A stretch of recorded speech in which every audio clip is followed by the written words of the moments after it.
નમસ્કાર મિત્રો, સ્વાગત છે આપ સૌનું અમારી યુટ્યુબ ચેનલમાં। તો મિત્રો, હાલની આપણે વાત કરીએ તો 9 થી 14 તારીખ દરમિયાન રાજ્યના અલગ અલગ ભાગોની અંદર યલો એલર્ટ જાહેર તેમજ આ વિસ્તારોની અંદર ડિગ્રીમાં 40 તાપમાન 40 ડિગ્રી પહોંચવાની શક્યતા। તો મિત્રો, વિડીયો ગમે તો વિડીયોને લાઈક કરો, શેર કરો, કોમેન્ટ કરો અને ચેનલમાં નવા હોય તો ચેનલને સબસ્ક્રાઇબ પણ જરૂરથી કરજો। જોવા મળી શકે છે વરસાદ। તો મિત્રો, વિડીયો ગમે તો વિડીયોને લાઈક કરો, શેર કરો, કોમેન્ટ કરો અને ચેનલમાં નવા હોય તો ચેનલને સબસ્ક્રાઇબ પણ જરૂરથી કરજો।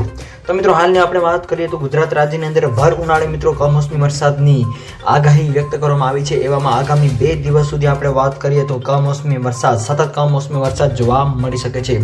આ સાથે સાથે મિત્રો, હાલ એવા અહેવાલો પણ મળી રહ્યા છે કે રાજ્યના અલગ અલગ ભાગોની અંદર કમોસમી વરસાદ નોંધાયો હોવાનું પણ અહેવાલો મળી રહ્યા છે, જેની અંદર કચ્છ સૌરાષ્ટ્રના કોઈ ભાગોની અંદર વાદળછાયા વાતાવરણ સાથે અમુક વિસ્તારોની અંદર ભારે પવન સાથે પણ કમોસમી વરસાદ જોવા મળ્યો હતો। આ સાથે સાથે હવામાન વિભાગની સૌથી મોટી આગાહી અનુસાર સૌરાષ્ટ્ર કચ્છના અલગ અલગ ભાગોની અંદર આફતના વાદળો છવાશે તેમજ અમુક વિસ્તારોની અંદર માવઠાની આગાહી પણ વ્યક્ત કરવામાં આવી રહી છે। આ સાથે સાથે 25 થી 30 કિલોમીટર પ્રતિ કલાકની ઝડપે પવનો ફૂંકાવાની પણ શક્યતાઓ છે એ હાલ વ્યક્ત કરવામાં આવી રહી છે। આ ઉપરાંત મિત્રો, હવામાન વિભાગની સૌથી મોટી આગાહી અનુસાર રાજકોટ, જામનગર, પોરબંદર, મોરબી, દેવભૂમિ, દ્વારકા, સુરેન્દ્રનગર અને કચ્છના અલગ અલગ ભાગોની અંદર 30 થી 40 કિલોમીટર પ્રતિ કલાકની ઝડપે પવનો ફૂંકાવાની સાથે સાથે કમોસમી વરસાદની આગાહી વ્યક્ત કરવામાં આવી રહી છે। આ ઉપરાંત આવતીકાલથી 2 દિવસ સુધી સિસ્ટમમાં નબળી પડશે, પરંતુ મોટાભાગના વિસ્તારોની અંદર જે છે એ અમુક અંશે વાદળછાયું વાતાવરણ પણ જોવા મળી શકે છે।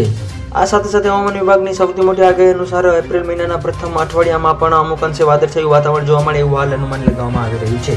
તો મિત્રો, વિડીયો ગમે તો વિડીયોને લાઈક કરો, શેર કરો, કોમેન્ટ કરો, ચેનલમાં નવા હોય તો ચેનલને સબસ્ક્રાઇબ કરો। તો મિત્રો, આપ સૌનો ખૂબ ખૂબ આભાર।